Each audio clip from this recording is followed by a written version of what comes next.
Welcome to the Manifestation and Money podcast, where we bridge the worlds of the taboo topic of money with the woo-woo world of manifestation. We're your hosts, Chris and Jenny Schultz. We're not just about dollars and cents around here.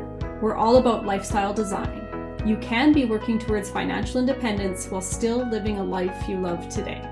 Get ready for insightful conversations with guests who have embraced the FIRE movement by achieving financial independence and retiring early, as well as entrepreneurs and individuals who defied the norm and have paved their own way to a life they love. Together, we'll explore the powerful connection between mindset, financial freedom, and living a purposeful life. And of course, we'll be sharing our own journey to how we carved our path to a seven-figure net worth before hitting the big 4-0. Are you ready to ignite your financial future? Then let's dive right in.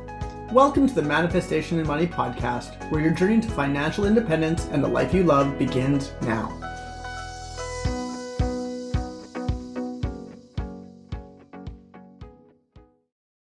Tim Guercio is no stranger to carving out his own path. He is a former Pro Mongolian Soccer Player turned entrepreneur, business coach, and Forbes Council member. Today he chats with me about, despite his fear of heights, he created a Christmas light installation business that brings in over $500,000 in just 3 months every year, as well as sharing some tips and advice on how to continue to learn and grow as your business does. I hope you enjoy our conversation. Welcome to the Manifestation and Money podcast, Tim. Can you please share a bit about you and your story? My name's Tim Guercio, and I am from Mongolia. I'm usually the first Mongolian that people ever meet. Was born in Mongolia, moved to the States when I was 6, and been in Charlotte, North Carolina really ever since. Grew up playing soccer and ended up playing in college and then pro. And then during that time, the Mongolian national team scouted me and asked me to come and play in Mongolia for 2 years. So got to do that and play for the Mongolian national team. And then I like to say I wasn't making Ronaldo or Messi money. Started a couple businesses. I always knew I wanted to be a business owner, but didn't know what. So been on my business journey for about 7 years now. And then I guess my most successful company to date is a Christmas lighting company where we do about $500,000 in about 2 months. And we started a private equity firm recently to expand that model out. And then that got me into the investment world, which now I get to connect a lot of investors to different deals and help people get funded and everything like that. I really want to get into the Christmas light business because our listeners really like the stories of people that do unconventional business ideas. But I actually want to touch on, you said that you always knew that you wanted to be a business owner. I was the same way. I was entrepreneurial as a young child and then as a teenager and started a business young. So I'm curious about, where did that drive come from to start a business or to start multiple businesses? I think it can lead back to a multitude of things, and things that I can think of is like just my really great foundation, my family that's always been there for me. And I always know that through everything, if I fail, I always have God and have my family. So it allows me to be okay to fail. Mm-hmm. And then just the sheer hard work. Growing up, I was never the skinniest, or the fastest, or the biggest, or the strongest. I was always like the underdog. And I just knew that if someone didn't believe in me, then at least I can believe in myself and know that I can try to continue to work hard. And that allowed me to just continue to keep going up in levels, even though there's probably people way more better and talented than me, but I just did it longer. So you had a great support from your family. Were your parents entrepreneurial? No, they weren't, but I guess just me being an immigrant allowed me to be grateful for the opportunity that I have to be here in the US every day. And then allowed me to say, hey, I can be the leader of my family and my legacy, and in a world where, in a country where you can really put your mind to it, you can literally do anything. Mm-hmm. We've had a couple of previous guests that are on the podcast that were immigrants to Canada or to the US, and much of the same thing. The drive for somebody that comes over when they're young to be successful is always amazing. I really want to dive into the Christmas lights business. So what sparked that idea? The first business I did when I got out of my professional soccer career was a digital marketing company. I was trying to sell websites and I really didn't know how to make websites. So then I was like, I got to make one for myself. So then I hired someone on Fiverr, and that's when I started learning how to subcontract work and saying, okay, hey, these are profit margins. And I don't necessarily have to be the one to know it, but I can manage someone that does and make sure that they get it done. Yes. Or the worst case scenario, I did all that work and I give the customer their money back and no harm, no foul. And I got to learn throughout the process. I have this conversation coaching people, which is do the thing that you're good at or do the thing that you love and delegate everything else to somebody else. Mm-hmm. Basically, that's how you build a business, or else you just have a high paying job, if even. Most people that don't even end up having a business and don't even have a high paying job. No, I was just having this conversation with Jen last night about if people could just get out of their own way. Even that, but it just takes a whole amount of sacrifice. Just when you start your own business, you have to start deciding, okay, do I take care of this boring, monotonous task that I need to do for my workers? Or do I go out and party with my friends every week? It's okay. So now you're really making business decisions.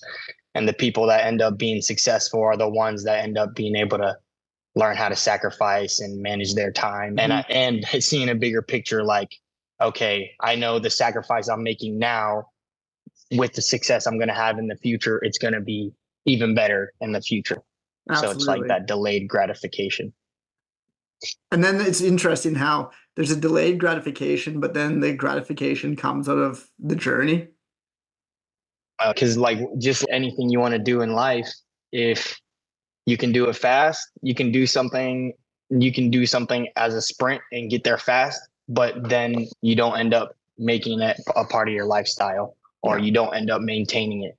So then as fast as you did it, it's going to come tumbling down just as quick. And then it's not part of your lifestyle anymore. The journey ends up becoming a lifestyle that you live, and then it just becomes a part of you. And then you make everything conform around what works for you. Yes. So let's go back to the Christmas lights.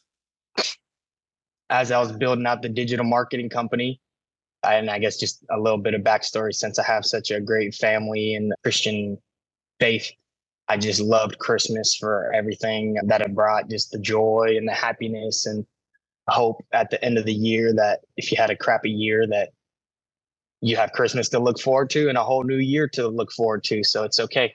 All that leading up to, I had some high-end clients. I saw some people putting it up in like a middle-class neighborhood, and I had some high-end clients that I pitched it to, and then they loved it. And I discovered a really niche business, which ended up being really fulfilling for me. It was profitable, scalable, brought me joy and fulfillment.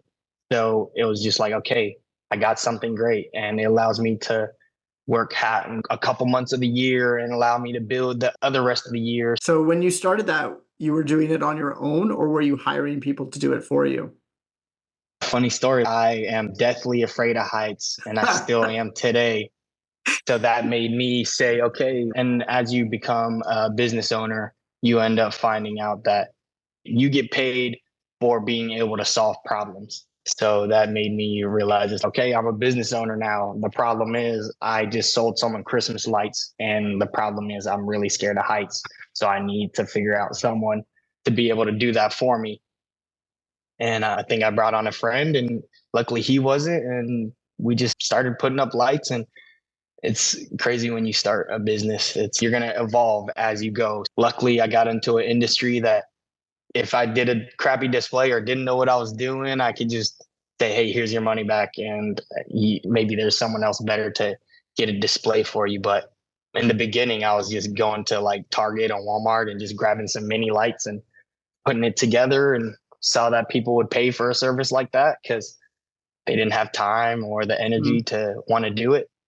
And then as we evolved, we got commercial grade lights and bucket trucks and booze and all this stuff. Did you plan this business, go to your first client, get up on a ladder and go, oh, I forgot that I'm afraid of heights? I had already known a friend that could go up on ladders, or said that they could do it. And you didn't even have to go on ladders in the first place. You could just do bushes and stuff and people would Okay. still pay for it. So it just evolved over time into doing, and then we started realizing you can make more money putting up lights on people's roofs or gutter guards. So then let's just split the profits and we'll just make a lot of money and work really hard. And you get that done because I definitely can't, but I'll make sure that we continue to get sales and get jobs. So now when you go to do a job for somebody, how are you plotting that out? Does the customer come to you with saying, we want our lights hanging here and here? Or do they come to you with, we like red, white, and blue? How do you market what you're doing? One thing that's really great about the Christmas lighting industry is that you get so much demand that we started realizing we can't even get to all of it, and allowed us to, what we do now is we're an all-inclusive service. So we take care of everything. You basically call us up and then you say, hey, we want Christmas lights. We would like to pay you to do it. So then from there, we'll have a designer take a picture or use a picture of their house, and they'll work with the client to be able to come up with designs that they want. We'll recommend things, but if they want custom things, they can definitely get that done too. Obviously, they have to pay for it. So that's the design aspect. And then from there, we will have installers go out and install it. And they basically just follow the design that we came up with together. It ends up just being a really hands-off approach for the customer, ends up looking like the best house in the neighborhood. And we come back in January, take it all down, store it for the whole year, and then they just hire us again every year. That's fantastic. That's what I was going to ask. Is part of the service the takedown service? So it ends up being just an all-inclusive service that they pay for, and they find it very valuable, and they end up loving it for the holidays and for the family and stuff. That is so cool. Have you seen other businesses pop up to compete with you? There's competition everywhere. That's when I started realizing I have to start paying for professional sales courses and training and professional business leadership, because I started realizing, just like professional soccer, if I want to be better than average, or if I don't want to be an amateur, I have to get professional training and learn from people that's done it well and can help me to continue to be better. That's how I started making myself stand out. Do you feel then that the disciplines that you learned as an athlete are what led you to business success? For sure, it's a great foundation, like a mindset foundation of, even when you don't want to do it, you just have to do it. Foundation of, this customer just chose you and picked you to do something for them, just like a team. Your teammate chose you, or your coach chose you to be part of the team, and now you have to do your part. So it taught me honesty and integrity and accountability. And at the end of the day, if you win or lose, you can come out and learn from it and make things right. Obviously, the hard work. And I think just the biggest thing is, I don't think anybody ever wants to just do boring things every day, but you learn that discipline of, okay, even though I don't want to do it, I'm going to find a way to make it enjoyable and continue to do it for the business and for myself. But the best thing about building a business is you can delegate it and people can do that for you. And now it's a well-oiled machine that you could just be hands off. So I'm completely out of my business. I'll support my people and my general managers when they need it, but it's just on them. That's amazing. Do you have, in that business, particular challenges that you had to overcome? What stands out for you as the part where you went, oh boy, I need to deal with this, or I need to deal with that? One challenge that I had to face was just seasonality of it. Seasonal workers, I couldn't afford to pay people full time. So I had to figure out a way to be able to delegate it so that it could be subcontracted. So now, instead of paying you hourly, let's just pay you per project for a result that you do. All our installers get paid per project, and we train them and teach them. And we have checks and balances to make sure that they're doing good. The fact that it was seasonal, it allowed me to almost like a professional soccer season. It's like you get to work really hard for a couple months, and then you get an off season and you get to be better. And I got to be a better leader and be able to work on my business to be better. So really, all in all, it taught me how to build businesses that didn't have to rely on me. I'm curious to know, When you would come back into your Christmas light business the following year and start to implement changes, how did you feel that the response to that was? In life and business, any change is difficult. And that's where the word evolve is really important, because as your business changes, your people might have to change too. And you have to build a business with systems and process where you have to have it be able to be replicatable and let it be able to work on its own, or else you're going to be held hostage by people. You're going to have to take people's, lack of a better word, shit, and people take advantage of you. And then now they got a chokehold on your business, which I've been there many times. And then now you're stuck. Yeah. Now you're at the wit of people that want to just give you what they want to, as opposed to give you their best. Now, with the fact that you've got seasonal workers, do you find that people are reliant upon you for the next season? We built it in a way where we could partner or train with different people. We ended up making the install process not complicated. We provide everything for them. So the entry to barrier is not hard. Putting your Christmas light business as a business in a box, essentially. I thought about a couple different ways I wanted to expand it, whether it be franchise or license or private equity. But through my 7-year journey of being a business owner, I've had other successful businesses, like successful in terms of we made good money, but it just didn't fulfill me as a person and the business owner that I wanted to be. I started a landscape company and it was going really well. And then I was just, I don't want to be a landscaper. Not that there's anything wrong. I just didn't want to be that. Yeah. And I just continued to believe in myself and continue to believe in and build the business owner that I always wanted to be. And now I'm in the investment world and I feel fully fulfilled, and personally, professionally, spiritually, financially, that this is the vehicle that I want to be. I've tried so many different vehicles. And finally, I was just like, no, this is the one. But choosing the Christmas vehicle allowed me to be able to really learn how to be a great business owner. And now I can apply that to whatever I want to be in. I'm new to the investment world, so I'm not trying to act like I've done it for years, and I've invested back into my own business, which I know gives me great ROI. So that's fantastic. But I've had a really great time just learning about the different assets and all these fund managers that I'm around and all these people I get to be introduced to and all this money and investors and lenders.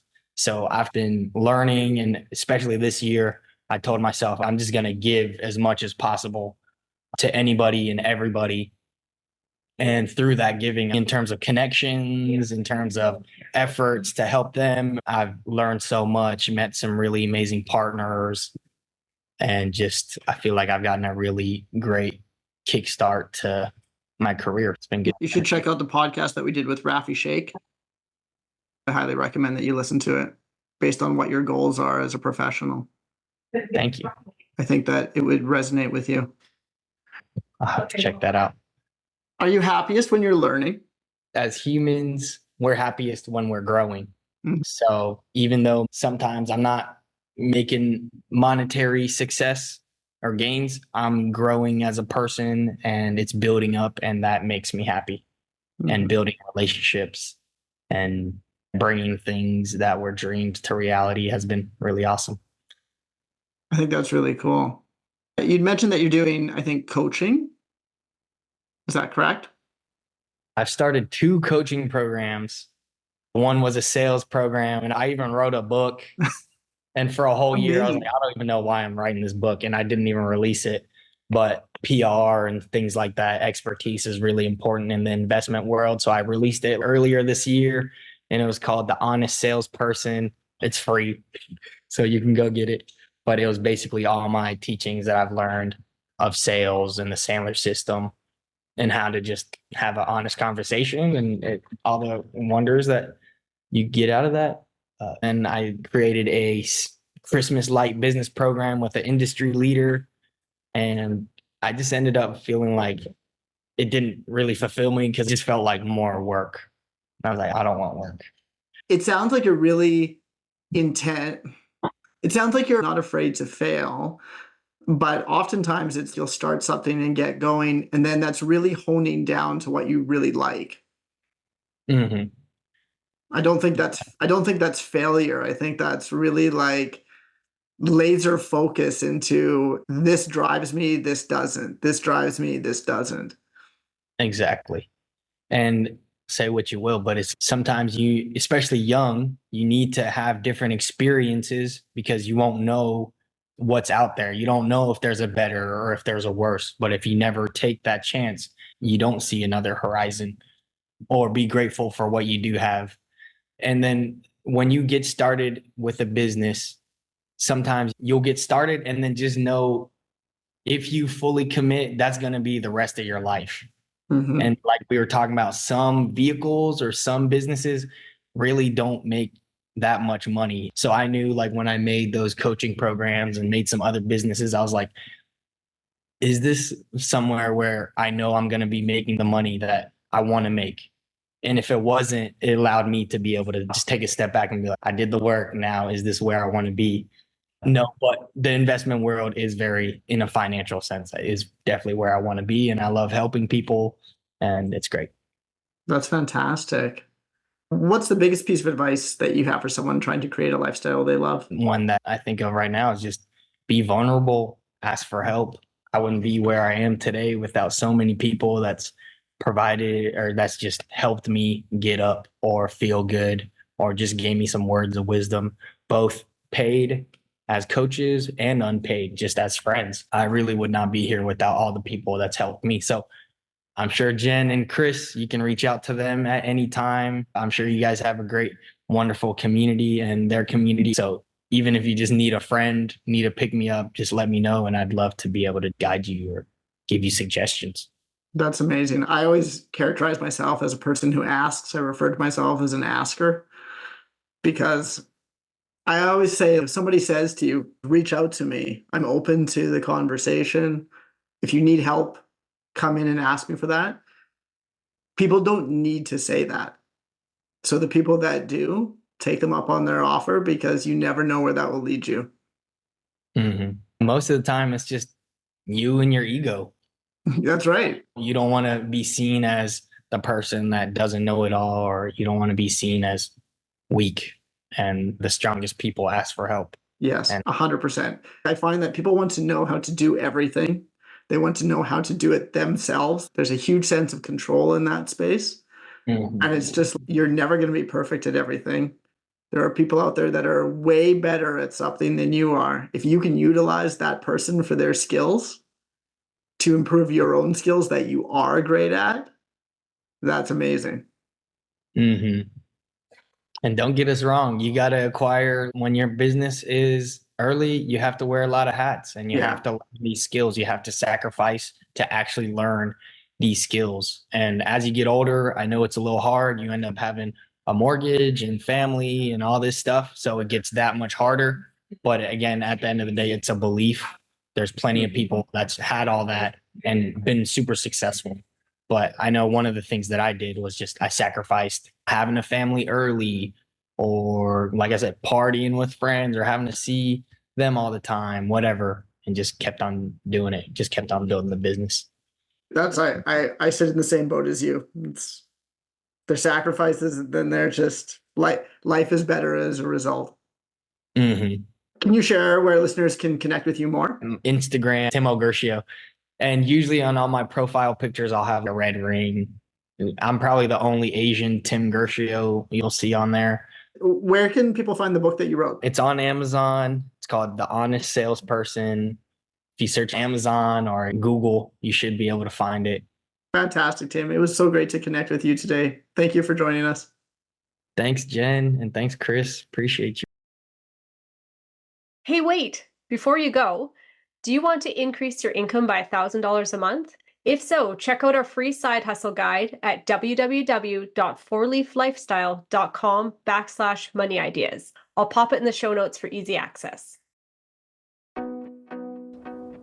Thank you for joining us on another episode of the Manifestation and Money podcast. If you enjoyed today's conversation and want to continue your journey to financial empowerment and creating a life you love, Be sure to subscribe, rate, and leave a review. Come follow us on Instagram at Manifestation and Money Podcast or at 4Leaf Lifestyle for more inspiration and behind the scenes content. Remember, your life is yours to live.